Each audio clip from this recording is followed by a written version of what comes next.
장로들, 바리새인들 앞에서 말씀을 하십니다. 그런데 이들은 우리 예수님을 인정하지 않습니다. 내가 이런 말을 할 수 있는 그 권위를 준 자가 누구냐? 누가 너를 인정해 줬느냐? 하면서 시비를 겁니다. 이제 그런 가운데서 우리 예수님께서 비유를 들어서 세 가지 비유를 들어서 말씀을 합니다. 두 아들의 비유, 악한 농부의 비유, 그리고 혼인 잔치에 초청한 그 왕의 비유를 들게 됩니다. 이제 오늘 본문의 말씀은 바로 세 번째 비유입니다. 왕이 그 잔치를 벌였을 때에 아들 잔치를 혼인 잔치를 벌였을 때에 초청을 했는데 거기에 대한 비유의 말씀이 오늘 이 본문 말씀이에요. 왕이 아들을 결혼시키면서 이제 날짜를 잡고 그리고 초대를 했지 않습니까? 그 날짜가 왔어요. 그래서 이제 초대한 분들에게 연락을 했습니다. 그런데 안 오겠다는 거예요. 이런저런 이유를 들어서 오질 않겠다는 거예요. 올 수 없다는 거예요. 그래서 왕이 다른 종들을 보내서 이제 오게 합니다. 그랬더니 이유를 대는 겁니다. 그 밭에 가야 된다. 또 장사하러 가야 된다. 사업하러 가야 된다. 그리고 장가 들었으니 가지 못하겠다. 이런 사람도 있었고 또 어떤 사람들은 이렇게도 얘기를 합니다. 그 종을 그냥 두질 않습니다. 능욕하고 죽입니다. 그래서 이 왕이 군사를 보내서 그 동네를 불사르는 그런 아주 끔찍한 일도 일어납니다.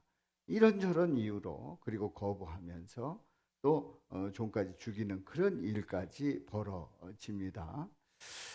자, 그렇다고 해서 여기서 이제 그 잔치가 끝날까요? 아닙니다. 왕은 이제 동네에 나가서 그 붐비는 데 가서 사람들을 데려오라는 거지요. 그리고 사람들을 초청해서 그 자리를 채웁니다. 자, 여기서 끝나지 않습니다. 이제 왕은 참석한 사람들을 둘러보러 딱 왔는데 보니까 거기에 예복을 입지 않은 사람이 있어요. 그래서 예복을 입지 않은 그 사람에게 바로 그 예복을 입지 않은 거에 대해서 추궁을 하게 됩니다. 왜 예복을 입지 않았느냐? 그랬더니 대답을 못하는 거예요. 그때에 이 주인은 이 예복을 입지 않은 이 사람을 내어 쫓으라는 겁니다. 이런 내용의 말씀이 오늘 이 본문 말씀이에요. 근데 이 말씀을 보면서 우리는 세 가지 질문을 던져 봅니다. 아니 왜 그랬을까? 왜 그랬을까? 왕으로부터 혼인잔치에 초대받은 사람들은 그럼 어떻게 해야 되는가? 첫 번째 질문이에요. 그렇다면 왕의 혼인잔치에 그 초대받은 사람들은 어떻게 대처해야 되는지 첫 번째 질문이고요. 두 번째로 초대를 거부할 때에 그러니까 초대받은 자들이 초대를 거부했어요. 그래서 빈자리가 됐단 말이죠. 그때에 왕은 혼인잔치를 어떻게 할까요? 취소할까요? 초대받은 자들이 안 왔으니까 썰렁한 그 자리를 보면서 왕은 그 혼인잔치를 취소할까요? 이런 질문이에요. 이제 세 번째 질문이에요. 참 궁금한 게 있어요. 아니 예복을 입지 않았다고 해서 아니 그나마도 빈자리 채워준 것만 해도 다행인데 예복 입지 않았다고 해서 바깥 어두운 데로 쫓는다는 게 뭐냐 하는 거지요. 아니 왜 내쫓습니까? 왔으면 다행이지. 무슨 옷을 입었든지 왔으면 다행이지 왜 내쫓았느냐 하는 거지요. 오늘 이 말씀을 보면서 이 세 가지를 질문을 던져보고 이 질문을 통해서 함께 은혜를 나누도록 합니다. 하나님께서 천지를 창조하시고 인간을 창조하실 때에 태초에 하나님이 천지를 창조하시니라 하는 이 창세기 1장 1절에 있는 이 말씀은 타협할 수 없는 절대 진리입니다. 태초에 하나님이 천지를 창조하셨습니다. 그런데 많은 사람들이 이렇게 얘기를 합니다. 진화론을 이야기하면 다윈의 그 진화론을 이야기하면서 아니 이 진화론이 있는데 아직도 창조론을 얘기하는 사람들이 있느냐. 웃기는 사람이다. 어리석은 사람이다. 비과학적인 사람이다. 이렇게 얘기를 합니다. 그래서 하나님이 태초에 천지를 창조하셨다고 하는 이 절대 진리를 상대 진리로 바꿔버렸어요. 그건 너희들 생각이고 실제로는 진화했다. 이런 얘기입니다. 그래서 몇 억만 년에 걸쳐서 인류가 여기까지 오게 됐고 그리고 지금의 지구 형태가 생겼고 그런 가운데 우리는 살아가고 있다. 이렇게 얘기를 합니다. 그런데 지구의 절반 이상이 되는 사람들이 그 사실을 그대로 믿고 있고 아니 믿는 사람들 가운데서도 창조론 창세기 1장 1절에 있는 이 말씀이 이거 아니야. 읽으면서도 이거 아니야. 진화론이 맞아. 이런 사람들도 있고 그렇게 주장하는 사람들이 믿는 사람들 가운데도 있어요. 사랑하는 성도 여러분. 하나님이 천지를 태초에 하나님이 천지를 창조하셨다고 하는 이 사실이 그렇게 흔들 수 있는 상대 진리냐면 아닙니다. 절대 진리예요. 우리 하나님께서 태초에 천지를 창조하시고 인간을 창조하시고 인간에게 이 피조물을 위임해 주신 이것은 타협할 수 없는 절대 진리예요. 여기에서 타협하기 시작하면 우리는 한도 끝도 없이 하나님을 거부하게 되고 그 하나님은 내 마음속에 중심에 있는 게 아니라 아니 저 구석에 틀어 박힐 수밖에 없는 결과를 가져오게 됩니다. 그러면 창조론과 진화론이 실제로 이제 그 토론이 벌어졌다. 그래서 창조론과 진화론을 가지고 과학적인 데이터와 그리고 일어날 수 있는 그런 일들을 가지고 서로 토론이 벌어졌을 때, 경론이 벌어졌을 때 누가 이길 것 같아요? 우리는 진화론이 100% 이긴다고 나름대로들 과학적으로 생각한다고 생각을 합니다. 그런데 실제로 토론이 붙었을 때에 진화론은 할 말을 잃어버리게 돼 있어요. 왜냐하면 창조론이 너무나도 과학적이고 사실이고 실체이기 때문에 여기에 흔들릴 수도 없고요. 이것을 물러낼 수도 없고 이것을 변개할 수도 없는 그런 분명한 과학적인 증거들이 있단 말이지. 그래서 우리 교회에서 천지창조와 예수님이라고 하는 그런 주제로 우리가 함께 공부를 했습니다마는 요즘은 제자 훈련이 좀 어려운 상황 속에서 지금은 하지 않고 있습니다만 다시 제자 훈련할 때에 이제 다시 시작하고자 합니다. 여러분들 하나님께서 천지를 창조하셨고 인간을 지으시고 또 인간에게 인류를 맡겨주신 피조물을 맡겨주신 이 진리는 흔들 수 없는 절대 진리예요. 그런데요, 인간이 죄를 짓고 타락한 다음에 이 교만한 인간들의 타락한 생각 속에 어떤 생각이 드냐면 절대 진리이신 하나님이 흔들립니다. 그래서 절대 진리이신 하나님을 믿는 게 아니라 내가 보기에, 내가 해석하기에, 그리고 내가 뭐 이런저런 이야기를 들어본 결과 하나님은 절대 진리가 아니라 상대 진리라고 하나님을 격하시키는 하나님의 자리에서 내려오게 하는 그런 어리석음을 타락한 인간들이 저지르고 있다는 사실이죠. 그래서 하나님께서 천지를 창조하셨다고 하는 그 사실을 부인하면서 인간은 진화된 인간이기 때문에 하나님의 형상이라고 하는 말은 전혀 가당치도 않은 말이라고 인간을 추락시킵니다. 상당히 논리적이고 괜찮아 보입니다만은 이것은 절대 진리이신 하나님을 뒤흔들어 놓는 것이고 그리고 내 마음대로 해석하는 것이고 그 결과는 타락한 인간의 그런 마땅치도 않은 그런 논리 속에서 나온 말들이라는 사실을 분명히 깨달으시기를 바랍니다. 자, 오늘 이 본문 말씀에서 이제 첫 번째 질문이에요. 혼인잔치에 초대를 받았어요. 왕으로부터 혼인잔치에 초대받은 사람들은 과연 어떻게 해야 될까요? 이제 사람을 보내서 오라고 했는데 거부했어요. 또 다른 종들을 보내서 오라고 했는데 뭐 이런저런 핑계를 대기도 하고 그 왕을 죽이기도 합니다. 자, 어떻게 해야 될까요? 한번 말씀을 보겠습니다. 4절 말씀을 보면 시작. 청한 사람들에게 이르기를 내가 오찬을 준비하되 나의 소와 살찐 짐승을 잡고 모든 것을 갖추었으니 혼인잔치에 오소서 하라. 그래서 종들이 가서 이렇게 오십시오 하고 초청을 하는 거예요. 연락을 한 거예요. 그랬더니 오지 않은 거예요. 여러분들, 왕이 초청했다고 하면 모든 일의 우선순위를 왕에게 두고 왕이 초청한 그 자리에 참여했어야 됩니다. 참여하지 않는다고 하면 이거 불행한 일이에요. 초대받은 사람들 들은 척도 아니하고 제각기 다 가버리는 그런 일들은 참 그야말로 뭔가 잘못된 거예요. 왕의 명령을 완전히 무시한 거예요.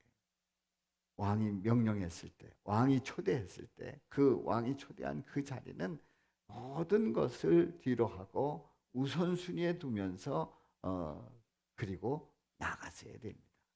이 말씀은 우리 예수님께서 오라 하실 때에 그 기회는 절호의 기회입니다. 절호의 찬스예요. 정말 이건 거부할 수 없는 찬스예요. 주님 오라 하시면 나가야 합니다. 뭐 잘났다고 우리 예수님께서 오라 하시는데 아니라고 할 수 있겠습니까? 물론 몰라서도 그렇지요. 바빠서도 그렇지요. 또 여러 가지 일들이 있어서도 그렇지요. 그러나 우리 예수님이 오라 할 때에 나가야 할 줄로 믿습니다. 예수님이 부르시면 나가는 것이 절대 진리예요. 안 나가도 된다. 가면 좋고 가서 한번 들여다보는 것도 괜찮고 안 들여다보면 어떠냐. 내 갈 길 간다는데 나 바빠서 못 간다는데 누가 뭐래 이렇게 얘기할 수도 있어요. 아닙니다. 예수님이 오라고 하는 그 자리는, 예수님이 오라 하시는 그 시간은 절대 진리예요. 여기 거부하면 안 됩니다. 예수님께서 오라 하실 때는 나가야 될 줄로 믿습니다. 그 자리는 영광의 자리요, 생명의 자리요, 축복의 자리인 줄로 믿습니다. 두 번째 질문이에요. 초대를 거부할 때에 왕은 혼인잔치를 어떻게 했는지를 보겠습니다. 생각해 보십시오. 초대를 거부했어요. 그 자리가 다 비었습니다. 어떻게 하겠습니까? 뭐 그냥 혼인잔치를 다음에 미루고 사정 봐서 그 사람들이 온다고 할 때에 다시 날 잡아서 해야 되지 않겠습니까? 어떻게 했는가를 봅니다. 8절 9절 말씀 시작. 혼인잔치는 준비되었으나 청한 사람들은 합당하지 아니하니 내 거리 길에 가서 사람을 만나는 대로 혼인잔치에 청하여 오라. 청하여 오라. 그러니까 가서 청하여 이 자리를 채우라는 얘기예요. 혼인잔치는 준비되었지만 청한 사람들은 합당하지 아니하니. 청한 사람들, 그러니까 청함을 받은 사람들이에요. 청함을 받은 사람들은 이 합당한 사람들이 아니다. 그렇다고 하면 지금 번화가로 나가가지고 거기 사람 만나는 대로 혼인잔치에 오라고 하는 거예요. 청해서 오게 하라는 거예요. 그래서 이 자리를 채우라는 거예요. 그렇습니다. 어찌 보면 이 혼인잔치는 이제 그냥 끝난 거고 다음으로 연기해야 될 혼인잔치. 그런데 아니에요. 왕은 사람을 채워서 그 잔치를 계속 진행합니다. 살아계신 하나님, 우리 예수님은 우리가 오라 할 때에 안 가요. 그래서 버티는 거예요. 나는 내 갈 길 간다고 버티는 거예요. 그러면 우리 하나님은 통곡을 하면서 이제 내 계획은 다 틀렸고 내가 구원하고자 할 때에 저 인간들이 내 구원을 받아들이지 않으니까 내가 그 인간들을 구원하는 그 구원 계획을 취소하자. 없던 걸로 하자. 하나님의 계획을 취소시키느냐? 아닙니다. 아닙니다. 오라 할 때에 가지 않으면 우리 하나님은 또 다른 누구를 통해서도 그 일을 이루시는 줄로 믿습니다. 나를 통해서 우리 하나님께서 이루시기를 원하실 때에 그 일을 하지 않는다고 하면 그러면 하나님은 그 일을 포기하느냐? 아니에요. 나 말고도 얼마든지 어느 누구를 통해서도 그 일을 이루실 줄로 믿습니다. 그 일을 더 멋지게 이루실 줄로 믿습니다. 그래서 인간들이 끝까지 안 온다. 아무도 안 온다. 그러면요. 우리 살아계신 하나님은 돌들을 앉혀놓고서도 일을 이루실 수 있는 하나님. 우리 인간들이 교만해서 내가 아니면 하나님은 아무것도 못해. 아닙니다. 아닙니다. 내가 아니라도 우리 하나님은 얼마든지 일을 이루실 수 있는 하나님이시고 그야말로 선택받은 유대인들이 오라 하지 않을 때에 이방인들을 불러서 그 잔치를 멋지게 치르신 줄로 믿습니다. 그렇습니다.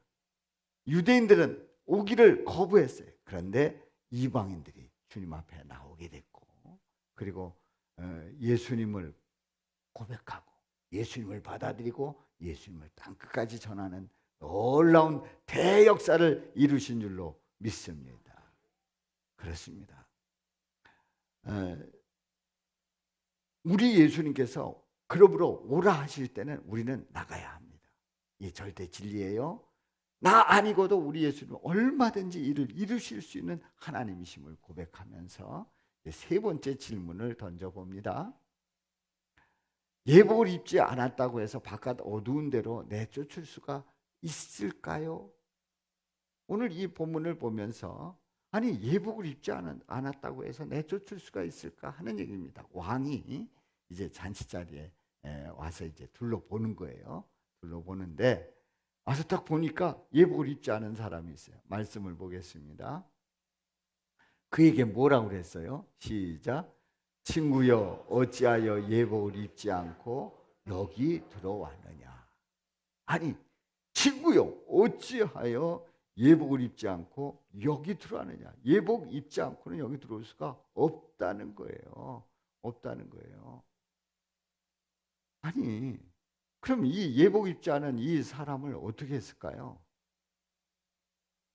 놀라운 사실을 우리는 확인합니다. 13절에 있는 말씀 시작.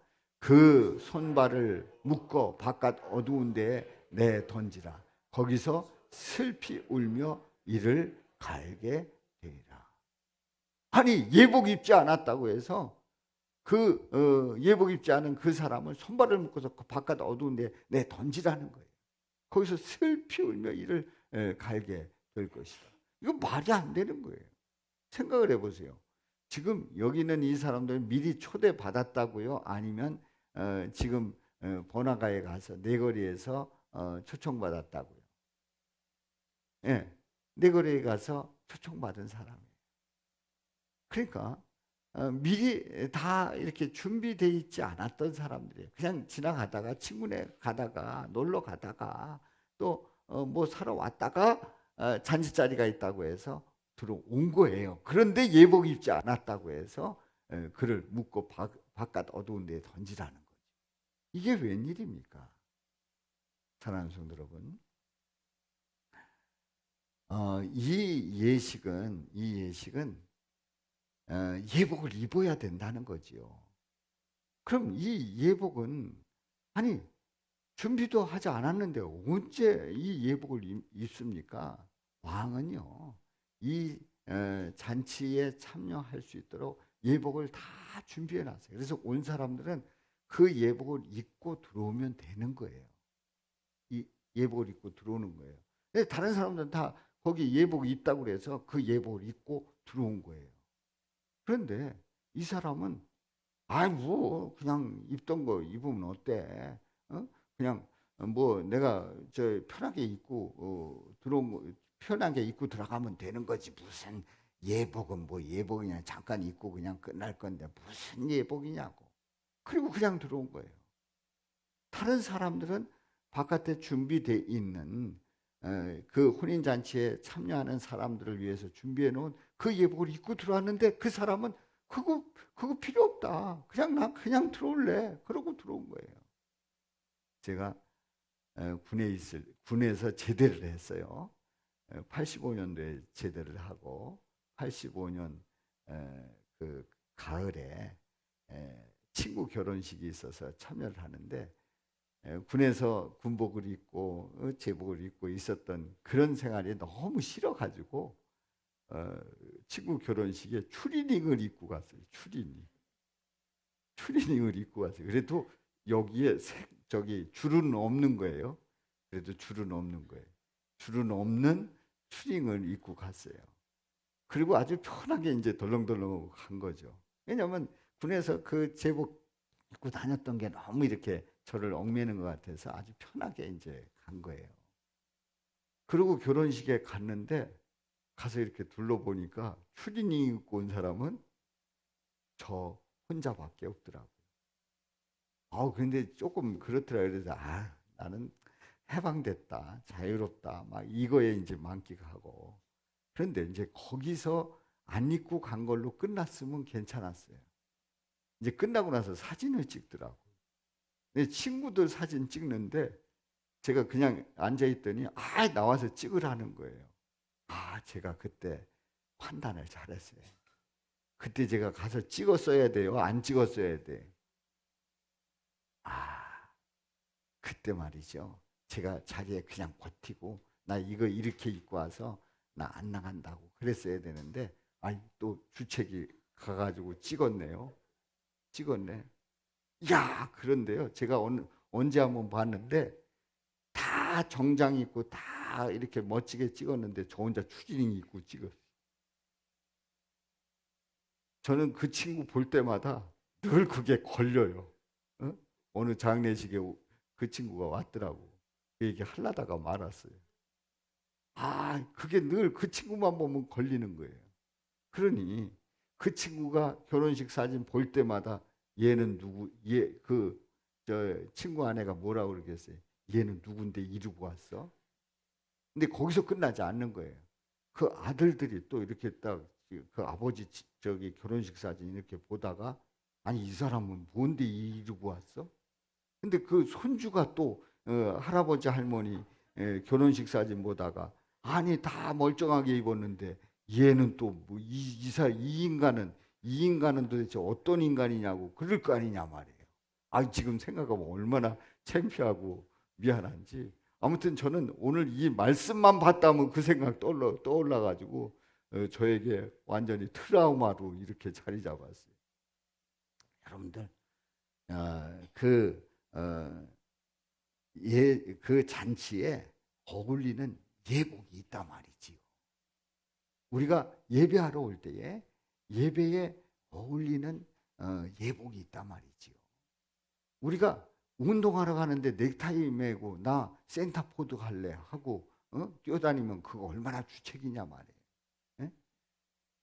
우리가 등산하러 가는데 양복 입고 가면 저 꼭대기 올라가면 사람들이 이렇게 쳐다보면서 이러지 않겠어요? 뭔가 이상한 예복을 갖춰야 돼. 거기에 맞는 옷을 입어야 된단 말이죠. 그런데요, 오늘 이 예복이 뭘까요? 우리 예수님께서 이 예복을 준비해 주셨어요. 우리 예수님께서 십자가에서 고난을 받으시고 피 흘려 죽으시면서 예복을 준비해 주셨어요. 바로 이 예복이라고 하는 것은 신분을 나타내잖아요. 우리는 영원히 죽을 수밖에 없는 죄인이었는데 우리를 영원히 살려주신, 영생을 허락해 주시는, 생명을 주시는 놀라운 대역사를 십자가에서 이루셨단 말이지요. 그래서 우리가 예수 그리스도를 믿기만 하면 우리는 예복을 갖추게 되는 줄로 믿습니다.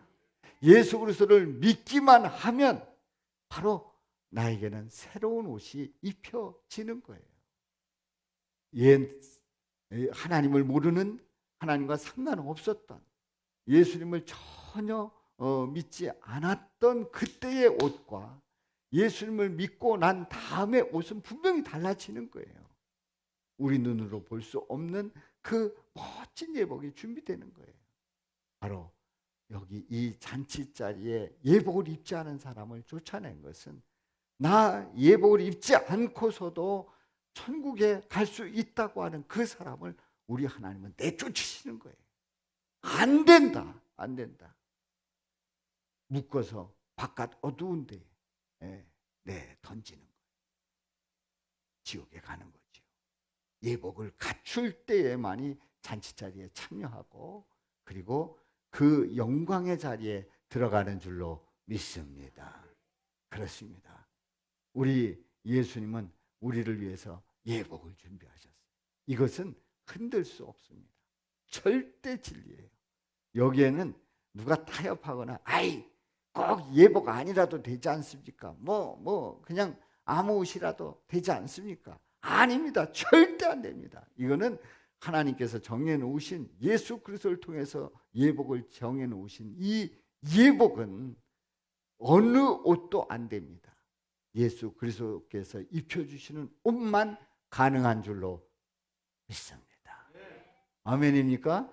이거에 대해서 흔들림 없이 믿고 확신을 가지고 나가시기를 주님의 이름으로 축원합니다.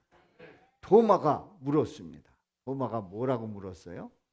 주께서 어디로 가시는지 우리가 알지 못하는 그 길을 어찌 알겠습니까? 그리고 예수님께 질문을 했더니 우리 예수님께서 말씀하십니다. 요한복음 14장 6절 말씀, 우리 다 같이 시작. 내가 곧 길이요 진리요 생명이니 나로 말미암고는 아버지께로 올 자가 없느니라. 내가 곧 뭐래요? 길이요, 내가 진리요, 내가 생명이니. 여러분들, 우리 예수님께서 하신 이 말씀, 내가 길이요 진리요 생명이니 나로 말미암지 않고는 아버지께로 올 자가 없느니라. 이 말씀은요, 여기에 이거는 진리의 말씀인데 이 말씀에다가 더 앞에 갈매기 표시하고 뭐를 붙여야 돼요? 절대 진리. 이건 타협할 수가 없어요. 예수님이 길입니까? 그 길 말고도 가는 방법은, 천국 가는 방법은, 극락세계 가는 방법은 여러 길이 있습니다. 아닙니다. 절대 예수님만이 길입니다. 예수님만이 진리입니까? 세상의 진리의 그런 말씀들이 얼마나 많습니까? 성자들의 그 말들은 너무나도 소중합니다. 진리의 말씀들이 이렇게 널려 있는데 예수만이 진리라고 말하면 이게 말이 되느냐? 아닙니다. 예수님만이 진리이십니다. 절대 진리가 되시는 줄로 믿습니다. 예수님만이 생명이세요. 예수님만이 생명, 예수님을 통해서만이 영원한 생명을 얻게 되는 줄로 믿습니다. 그래서 우리 예수님은 그 어느 누구도 흔들 수 없는 절대 진리예요. 아멘. 어느 누구도 흔들 수 없는 절대 진리예요.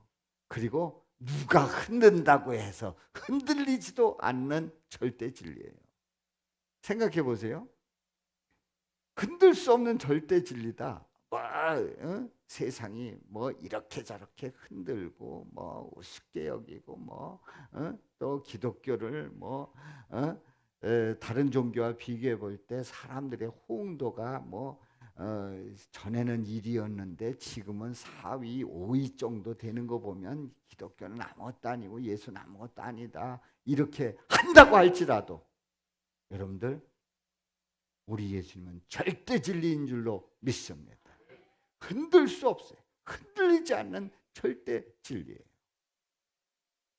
그렇습니다. 그러므로 진리는 절대입니다. 진리는 뭐라고요? 절대. 진리는 절대. 진리는 상대하여 비교할 만한 것 없다는 말씀이에요. 상대해서 비교할 만한 비교할 만한 것이 없을 때 이걸 절대라고 하지 않습니까? 그래, 진리는 절대입니다. 바로 우리 예수님께서는 인간을 구원하시려고 이 땅에 내려오신 절대 진리자가 되시는 줄로 믿습니다. 절대 진리자가 되시는 거예요. 만일에 우리 예수님께서 인간을 구원하시려고 오시지 않았다고 하면 절대 진리가 될 수가 없어요. 그런데 살아계신 하나님, 삼위일체 하나님이 인간을 구원하시려고 이 땅에 내려오셨고 십자가에서 그 모든 고난을 감당하시고 피 흘려 죽으셨기 때문에 절대 진리자가 되신 겁니다. 하나님 아버지께서는 인간들이 절대 진리신 우리 하나님만 바라보고 하나님만 의지하고 하나님만 찬양하고 하나님께만 영광 돌려야 되는데 아니라는 거지. 그래서 우상을 섬깁니다. 그러면서 자기 나름대로의 그 멋진 길들을 다 갑니다. 내가 가는 길이 옳다는 거예요. 뭐 그렇지요. 뭐 본인이 옳다는데요. 뭐 본인이 가고 싶다는데요. 뭐 본인이 나 잘나서 간다는데요. 뭐 다 좋은 길이죠. 그런데요, 그런 인간들에게 하나님 아버지는 아니다. 절대 진리가 여기 있다. 그러시면서 예수 그리스도를 보내주신 거예요. 그리고 예수 그리스도께서 절대 진리자로서 인간들을 구원해 주시는 절대 진리로 나올 수 있는 그 길을 열어주신 줄로 믿습니다. 오늘 이 말씀을 통해서 대제사장들 그리고 바리새인들이 이제 예수님의 권위를 흔들고 예수님을 그야말로 잡으려고 했어요. 그리고 예수님을 어떻게든지 넘어뜨리려고 했습니다. 그런 거를 이 무리들이 봤어요. 제자들이 봤어요. 근데 사실은 대제사장과 이 장로들 그리고 바리새인들 이 사람들은 예수님을 잡으려고 했지만 무리와 제자들은 그 사실을 다 보고 있는 거예요. 그런데 예수님께서 말씀하시는 것이 무엇인지를 확신은 가지지 못했지만 무언가를 깨닫기 시작하는 거예요. 다시 얘기해서 혼인잔치에 참여했을 때는 뭐를 갖춰 입어야 된다고요? 예복을 갖춰야 된다는 사실을 분명히 아는 거지요. 그래서 우리 주님 앞에 나갈 때 주님께서 오라 할 때에 믿음으로 나간다는 게 얼마나 중요하다는 사실을 그들은 말씀을 들어서 깨닫고 있는 겁니다. 그렇기 때문에 그들은 복 있는 사람들이지요. 오늘날의 현대인들은 절대 진리라고 하는 이 말을 아주 싫어합니다. 상대 진리를 좋아합니다. 왜냐하면 우리가 살아가다 보면 상황에 따라서 또 시대에 따라서 또 장소에 따라서 그런 여러 가지 일들이 바뀔 수 있지 않는가 이런 생각을 많은 사람들이 가지고 있고 또 그런 유연한 생각 속에서 사람들은 살아가기를 좋아합니다. 그래서 현대인들은 절대 진리 싫어요. 예수만이 구원의 길이다. 예수가 길이요 진리요 생명이다. 싫어하는 거예요. 절대 진리가 존재하는 것보다는 상대 진리로 그때 상황에 따라서 우리가 대처하면 좋겠다는 생각을 하는 거지요. 그런데요. 아무리 상대 진리가 좋다고 한다고 할지라도 그리고 내 마음에 든다고 할지라도 절대 진리는 흔들린다고요? 흔들리지 않는다고요? 흔들리지 않아요. 흔들 수도 없어요. 틀림없어요. 정확해요. 그 길은 영원히 절대 진리라 말이지요. 현대인들이 아무리 싫어한다고 할지라도 절대 진리는 존재하는 줄로 믿습니다. 다시 말해서 우리는 이 세상의 모든 일들이 돌아갈 때에 눈으로 보고 느끼는 그러한 일들이 인간에 의해서 다 돌아가는 것 같아요. 그리고 이 나라도 어느 정권이 딱 잡으면 그 정권이 모든 걸 다 할 수 있는 것 같아요. 그리고 다 이루어가는 것 같아요. 그리고 이 세계는 어느 나라에 의해서 다 돌아가는 것 같아요. 영향력이 다 이렇게 뻗어가는 것 같아요. 뭐 한 나라에 투표가 다른 나라의 손에 의해서 좌지우지 된다는 그런 얘기도 있습니다만은 다 그렇게 되는 것 같아요. 그런데 분명히 우리가 알아야 되는 것은 이 모든 세상의 주관자는 누구시라고요? 우리 하나님, 살아계신 하나님, 우리 예수님이 주관자이시오 만왕의 왕이신 줄로 믿습니다. 이 모든 것을 다 다스리고 있다는 거예요. 그 손 안에 있다는 거예요.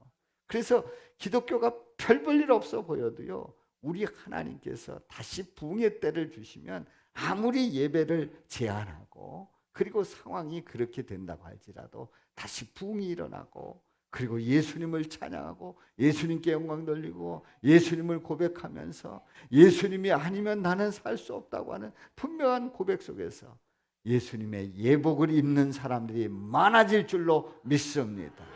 하나님이 하시면 하시는 거예요. 아멘입니까? 그렇습니다. 그러므로 하나님의 자녀는, 성도는 어때야 되겠습니까? 성도는요, 예수님께서 인간을 구원하시려고 이 땅에 내려오신 절대 진리를 어떻게 하는 자라고요? 믿는 자. 확실히 믿는 자. 어떻게 믿는 자? 확실히 믿는 자. 흔들림 없이 믿는 자. 바로 이런 자가 성도인 줄로 믿습니다. 그냥 표면적인 세상을 보면서 이리저리 흔들리고 절대 진리를 상대 진리로 바꿔버려서 내가 재해석하는 그렇게 살아간다고 하면 성도가 아닌 거예요. 성도는 우리 예수님께서 절대 진리를 확고히 믿고 흔들림 없이 믿음으로 전진하는 자가 성도인 줄로 믿습니다. 오늘날 우리가 사는 이 세상은요, 사실은 절대 진리로 살아가려고 하면 불편한 세상이에요.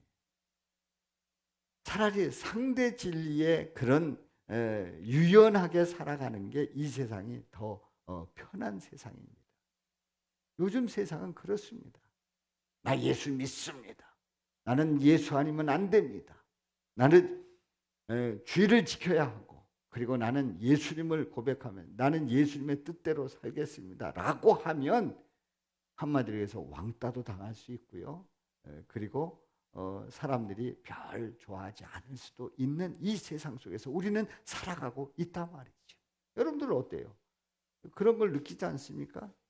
그런데요, 여러분들, 이럴 때에 이런 이 상황 속에서 우리는 어떻게 대처해야 될까요? 연휴 기간 동안에 제가 이런 영화를 보았어요. 넷플릭스라고 하는 그 콘텐츠를 통해서 그 영화를 보았는데요. 이 영화는 요 최근에 세계에서 1위 아니면 2위를 다투는 아주 엄청난 그 주목을 받는 영화가 있어요. 아마 이 영화를 본 인구를 다 따져보면은 나중에 1억 명이 봤다, 2억 명이 봤다 할 정도의 영화입니다. 근데 그 영화는 다른 나라 영화가 아니에요. 우리나라 영화예요. 우리나라 영화인데 그 영화 이름이 조금 촌스럽기도 합니다. 오징어 게임. 넷플릭스에서 전 세계 1, 2위를 다투고 있는 영화예요. 오징어 게임이라는 영화예요. 근데 이 오징어 게임 영화를 보지 않은 분들에게 스포하지 않기 위해서 미리 그 전개를 다 해서 그걸 전개되는 내용을 얘기해 가지고 재미없게 만드는 그런 일이 되지 않기 위해서 그냥 아주 그 핵심만 말씀을 드릴게요. 저희 아웃라인만. 이 영화는 아주 잔인한 영화예요. 이거를 미리 그 참고를 하시고. 그래서 저 이 영화 보고 그날 저녁에 배가 아파가지고요, 속상하고 막 이런 게 있어가지고 배가 아파서 아주 그 속이 안 좋았어요. 근데 이 오징어 게임은 이런 겁니다. 456명이 이 게임에 참여를 합니다. 456명. 근데 돈 많은 사람이 재미없어서 만든 게임이에요. 만든 게임인데 뭐 우리가 흔히 하는 그 오징어 게임, 뭐 그런 땅 따먹게 하는 식의 그런 그 게임들을 하는데 줄다리기도 하고 또 뭐 이 공기도 하고 땅 따먹기 이런 걸 하는 게 있어요. 이제 이런 게임들을 하는데 456명이 참여를 하는데 상금이 얼마냐 하면 얼마겠어요? 4억 5천? 600? 456억 원 상금이. 1등한 사람이 그 상금을 다 가지는 거예요. 그러면서 게임을 이제 펼쳐갑니다.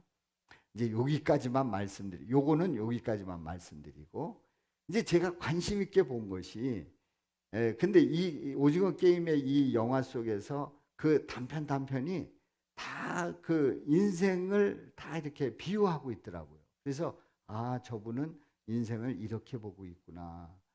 줄다리기, 또 땅 따먹기 등등, 공기, 이런 것들이 다 그 인생 속에서 일어날 수 있는 일들을 다 비유를 하고 있더라고요. 그래서 그 나름대로의 그런 것들을 이렇게 제가 보기도 했는데, 제가 보고자 하는 이 영화 속에서 보고자 했던 그 아주 중요한 내용은 이 영화 속에서 기독교를 어떻게 얘기하고 있는가, 그리고 그 믿음 생활에 대해서 어떻게 얘기하고 있는가에 굉장히 초점을 맞췄어요.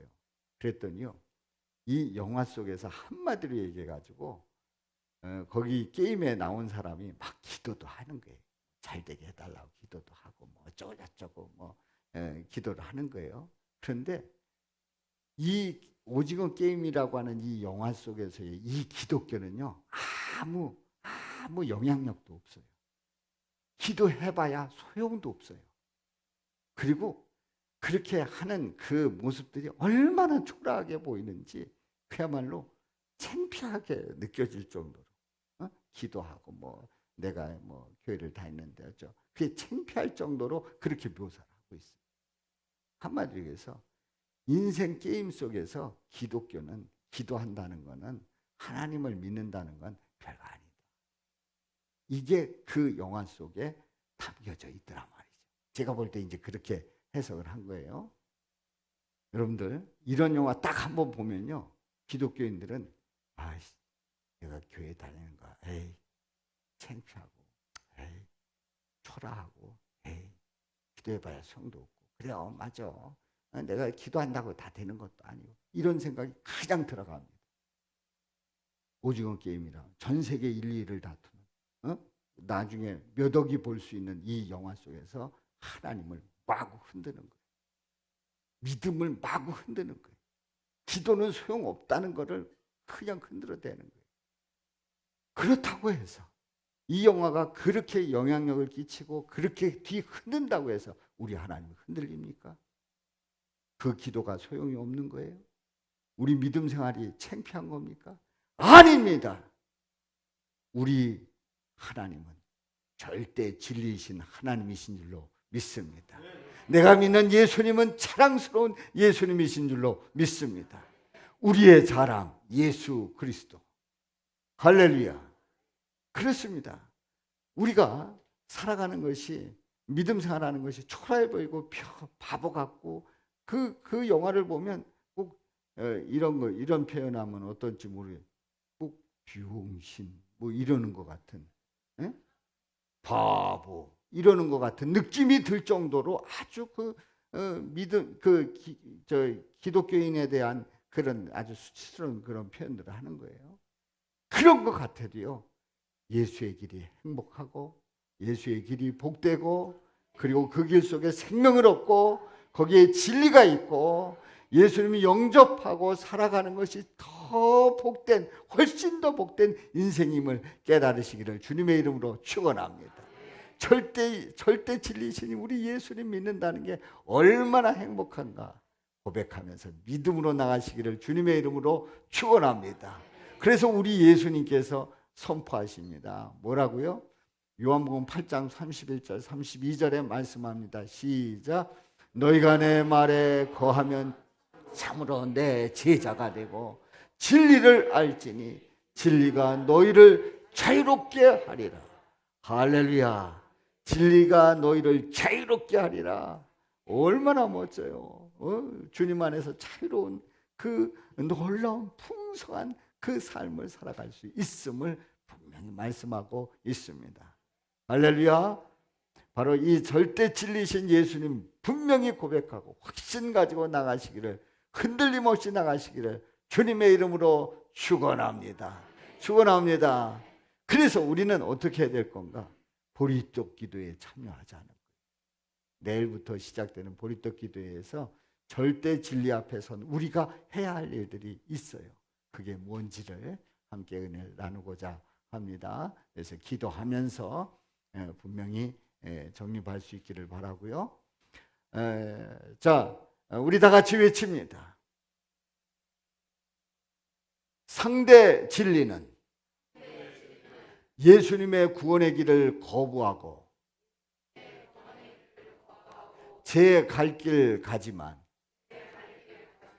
절대 진리는 예수님의 구원의 길을 고백하고 그 길로 따라간다. 아멘. 무슨 말씀인지 이해가시죠? 자, 우리 다 같이 시작. 상대 진리는 예수님의 구원의 길을 거부하고 제 갈 길 가지만, 절대 진리는 예수님의 구원의 길을 고백하고 그 길로 따라간다. 아멘. 할렐루야. 기도합니다.